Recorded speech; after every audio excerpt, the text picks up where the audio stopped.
Mr. Tarrou. In this third calculus lesson, getting introduced to the idea of hyperbolic functions, we are going to focus specifically on inverse hyperbolic functions.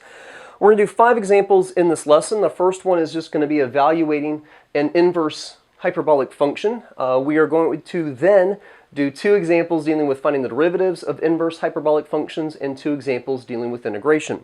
I'm going to have timestamps to those examples in the description of this lesson, and you can find the time or the links to the first 2 lessons of this 3-part series in the description as well. Now, in the calculus book that I'm teaching from, and very likely the calculus book that you're learning from, they just scratch and touch on the idea of hyperbolic functions, but they throw a whole bunch of concepts in this one section. So, we graphed hyperbolic sine and hyperbolic cosine for the first introductory lesson, and now in this third part, this third lesson, we're not going to be looking at the graphs of these inverse hyperbolic functions. We're just going to be using these rules and evaluating that first example and using the derivative and integration rules. We are not going to be deriving these. So just be aware of that. So let's get started. For a function to have an inverse function, it must be one-to-one. You've been learning that for multiple math courses in a row now. Hyperbolic functions are not periodic, which is kind of strange since they're so similar to all the trig functions that were periodic that we learned in trigonometry or pre-calculus. And indeed, 4 of these inverse hyperbolic functions, or not inverse, but 4 of the hyperbolic functions are already one-to-one, just in their sort of parent form. Hyperbolic sine, hyperbolic tangent, hyperbolic cosecant, and hyperbolic cotangent. Now, hyperbolic cosine and hyperbolic secant, those need to have their domains restricted to act as a one-to-one function. We had that issue with all of the basic trig functions because they are periodic. So we have our 6 rules or formulas for evaluating inverse hyperbolic functions. We've got 6 derivative rules and 3 integration rules. Again, we're not going to derive these, just use them in this video for 5 examples. Let me step out so you can copy all of these down.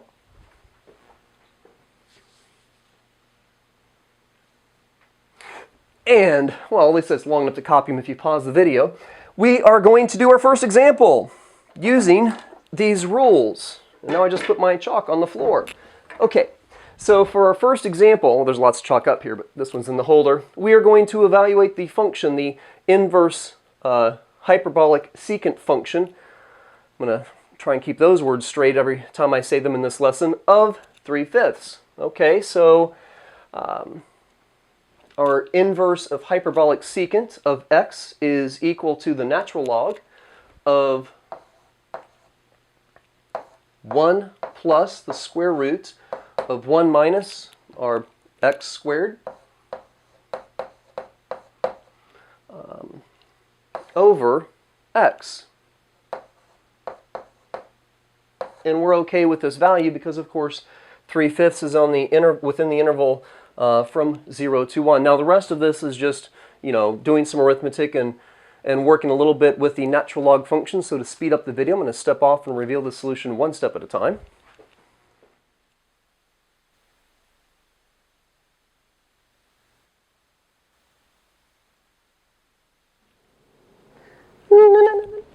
So there you go. Not anything real super interesting there, just finding some common denominators, square rooting the fraction, again finding common denominators, and with the numerator and denominator having like denominators, those cancel out, and the natural log of 3 is approximately 1.0986. So, okay, basic arithmetic, this is calculus, not too interesting. Let's get on to our first 2 examples, which are going to be dealing with finding derivatives. Alrighty then, so for our second example, we are going to find the derivative of f of x is equal to arc hyperbolic cotangent of hyperbolic cosine of x. Okay, so looking at our derivative rules that we have at our disposal, and you could very well need to memorize for your calculus class, we have the derivative of hyperbolic. Now, arc tangent would be like inverse tangent, so that's just another notation for inverse. The derivative of inverse hyperbolic cosine of u, and of course our inside function here is hyperbolic cosine of x, so if we let u equal hyperbolic cosine of x, well then du is just simply the derivative of hyperbolic cosine is just hyperbolic sine. Oh, good, the air conditioner turned off.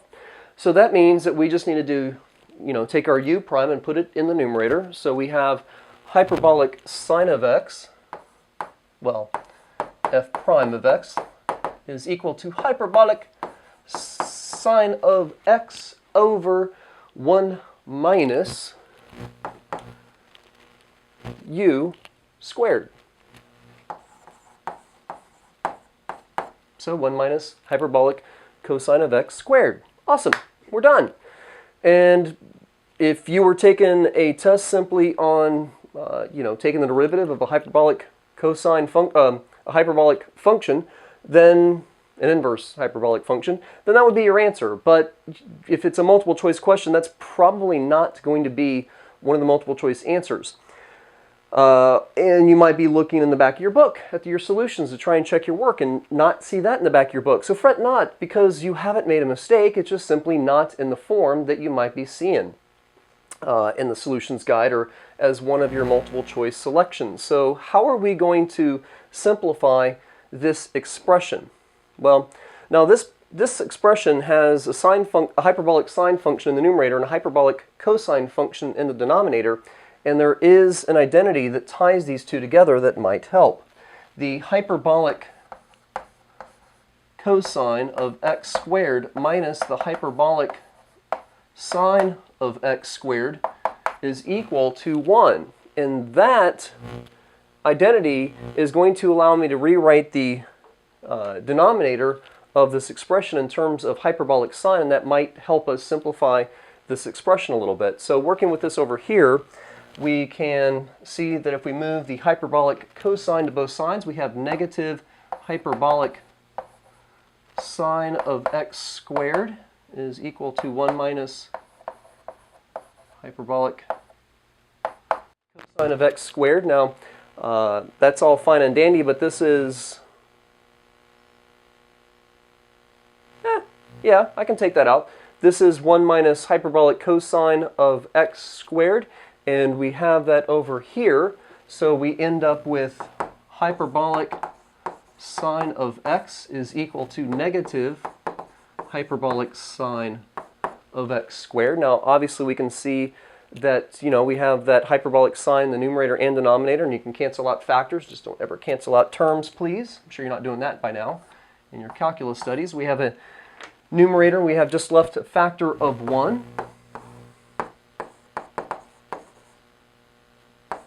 And 1 over hyperbolic sine, very similar to your trig functions, is going to be cosecant. So we're left with f prime of x is equal to negative hyperbolic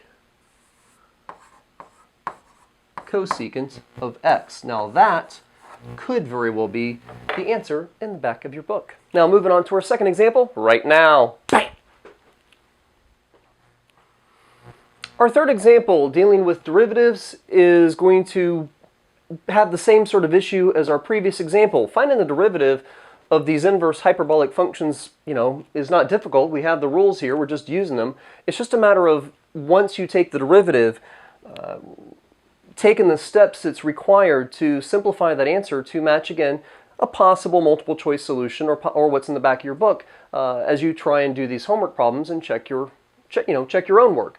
So we have y is equal to the inverse hyperbolic sine of, now this is a regular trig function, cotangent of x. So we're going to find y prime. And over here with our derivative rules, we see the derivative of hyperbolic sine of u, the inverse of hyperbolic sine of u, this long expressions I have to keep saying, is equal to u prime over the square root of u squared plus 1. Awesome.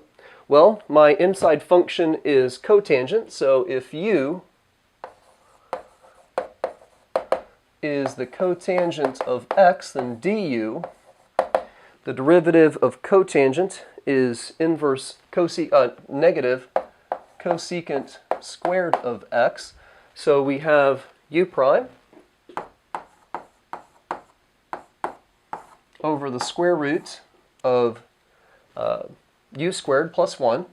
and u is our cotangent of x, so cotangent squared x plus 1. Now actually the rest of this, because since our inside function is a basic trig function, and we've taken the derivative of that inverse hyperbolic function, we're now just working with our old knowledge of working with these trig functions and those trig identities to simplify this to, again, match possibly something that you would see in a multiple choice answer or in the back of your book. Because you're not going to see an answer probably that is this complicated. Now, without knowing what the answer is, what could we possibly do? Well, again, we have a cotangent squared function in the denominator and a cosecant squared function in the numerator. Is there an identity that will allow us to more closely tie together the numerator and denominator? Well, yeah, one of the three Pythagorean identities said that 1 plus cotangent squared x is equal to cosecant squared x. Well, I've got a cotangent squared x plus 1, and of course addition is commutative, so it doesn't matter if the 1's first or not. So now we have that y prime is equal to negative cosecant squared x over the square root of cosecant squared x. Great. Now there's a few ways that you can simplify this. I'm going to try and do it what I feel is the clearest method. We have a square root function in the denominator, so let's rationalize the denominator by multiplying the numerator and denominator by that square root. So we're going to multiply the numerator and denominator by the square root of cosecant squared x.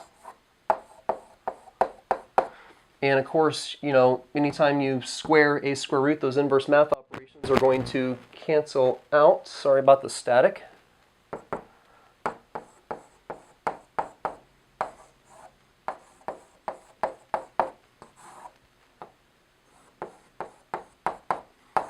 And those just cancel out. Now,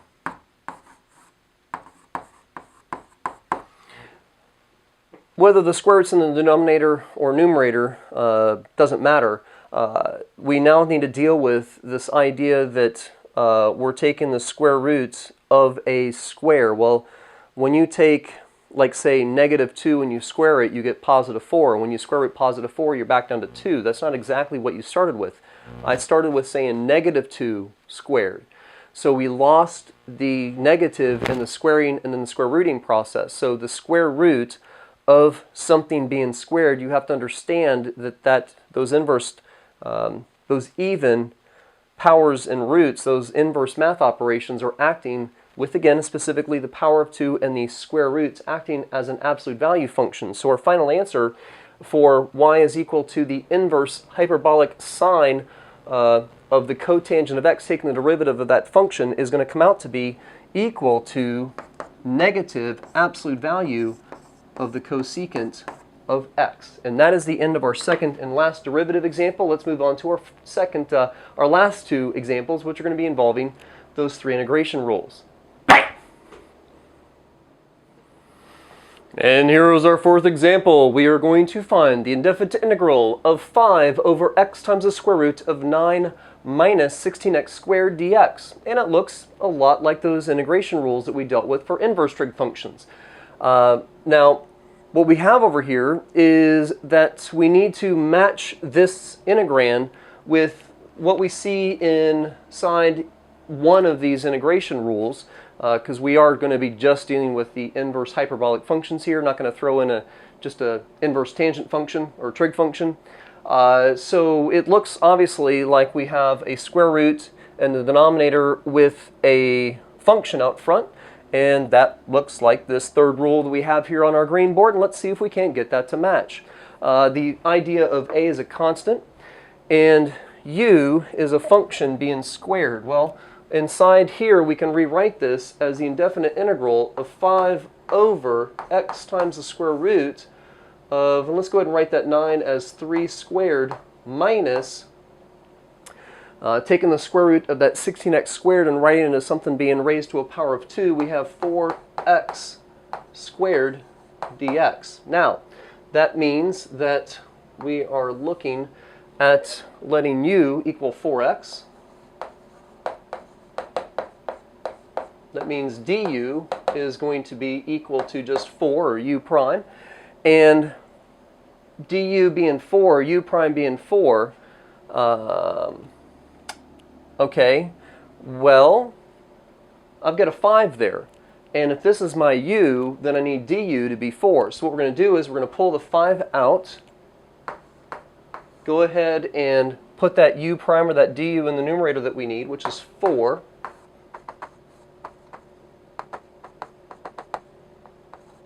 Excellent. But of course, if I introduce a multiple of 4, I need to cancel that multiplication of 4 with the division of 4. I want to effectively multiply that fraction by 1 and make it look different, but not change its value. And I have a choice of bringing the 4 out front and the division of 4 out front and having 5/4 times this, or putting the 4 in front of the x. And when you look at the pattern that we're trying, the integration rule that we're trying to get this integrand to exactly match, that's u down here. It's u times the square root of a squared plus or minus u squared. Well, my u is 4x, and so it's nice and convenient if I introduce a multiplication of 4 that I cancel it or balance it with the division of 4, and there is my u. So I've perfectly matched this integration rule. Now it's just a matter of, plugging in my values of a and u into this expression. And by the way, my a is my constant. My a is going to be equal to 3. So we're looking at negative 5 times 1 over, well, let me just change, I don't need those parentheses there. Negative 5 over a, because our 5's on top, of course. Our a is 3, so we're looking at negative 5/3 natural log of a, which is 3, plus the square root. Now, notice in these integration rules that the way I have these plus or minuses stacked is the order. In other words, if this was plus over minus and this was minus over plus, then that in my notes is indicating you need to change the sign. But we do have a minus here, and that's going to match up with a minus on the right-hand side of the rule. So we're looking at 3a plus the square root of a squared, or 9, minus u squared, which, if my u is 4x, my u squared is 16x squared, all over the absolute value of u, so the absolute value of 4x plus c. And that is the answer to this fourth, almost last example, and we're not going to be doing any simplifying to make that look different. That is just the answer. Last example. Bam! Bam! There you go. I thought that last bam was a little weak, leaving example number 4. Our last example is to find the indefinite integral of 1 over negative 7 plus 8x minus x squared dx. And, we're doing a section about inverse hyperbolic functions. So we're going to be naturally looking at the integration rules that are included in this section, which is these 3 rules that our textbook gives us right here. Okay, but if you are just doing a bunch of integration problems, you're not being told what type of question it is. So of course, I might look at this and go, oh, that's just a basic polynomial in the denominator. So maybe it could be like a u prime over u type idea, but with a second degree in the denominator, and the numerator just simply being a constant, there's no way this can be a u prime over u. So we can look at the idea, and again, this relates to our studies of finding integrals of inverse trig functions as well, where we did a little bit of completing the square to get the denominator to match this idea that it's a constant, in this particular case, that we have the indefinite integral of du over a squared, a constant being squared, minus u squared, and then we can just fall into this, this rule, and it is going to match that pattern. So what we want to do is complete the square here in this quadratic in the denominator and see if we can't get that to match. So we're going to do the indefinite integral of 1 over, and you don't want to complete the square unless your leading coefficient is 1. So I'm going to switch the order and bring these x's variables to the left-hand side of our denominator and factor out that negative 1. And because my leading coefficient is already 1, I'm going to leave some space for completing the square. And then minus 7, all that's in the denominator, dx. Great. So completing the square, we're going to take half of b and square it. So half of negative, I don't have to worry about the negative part, but half of 8 is 4, and 4 squared is 16, so we're going to add 16. Now, we're completing the square, but we have a negative out front. So we just added a 16, so you might think, well then, if we added a 16, we want to balance that addition of 16 with subtraction. There's other ways to, maybe you can finagle the signs as well to make this look a little bit different, but basically we added 16, so let's subtract 16. But that addition of 16 is inside of a parentheses, so really you always have to account for that any kind of coefficient that's out in front of this entire group, which is a negative sign. So we're going to take that, you know, say, oh, I added 16, so I'm going to subtract 16, but I'm actually multiplying by negative 1. So let's include that negative 1. And, you know, we're in calculus. You could just understand that, yes, while that says an addition of 16, we're really subtracting 16, so we need to add 16, you know, and the negative 16 and the negative 1 are going to effectively come out to be the same thing. So write your work as you like. We are going to have the indefinite integral of 1 over, this is a perfect square trinomial now, we know that, x minus 4 squared. And with these two negatives cancel out, we have 16 minus 7, which is equal to 9. And this is academic, but I'm going to turn this around just to exactly match our integration rule.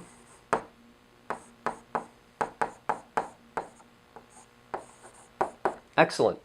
And we are in that exact pattern. We should be anyway. Inside this power of 2, we have a function, so that's our u. We're going to let u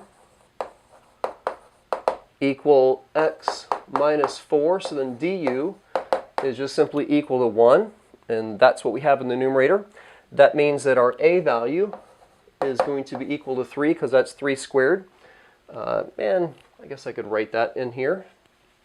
Just erase it, making sure I'm not running out of room as I finish my last example. And now we know a, u, and you know, du if we need it, but we don't. So we have the indefinite integral of du over a squared minus u squared is equal to, where am I at? 1 over 2a, so 2 times 3 is 6, times the natural log of the absolute value of a plus u, so 3 plus u, so x minus 4, over a, which is 3, minus u, plus c. Now pay attention, of course, that on the subtraction part I'm including those parentheses so that I can remember to distribute the negative sign. And our final answer is 1/6 times the natural log of the absolute value of x. 3 minus 4, of course, is negative 1. And then we have negative x. We have 3 plus 4. So I'm going to go ahead and write the number first. We have 3 plus 4, which is 7, minus x plus c. And that is the end of our last example and the end of my lesson. I'm Mr. Tarrou. Bam! Go do your homework.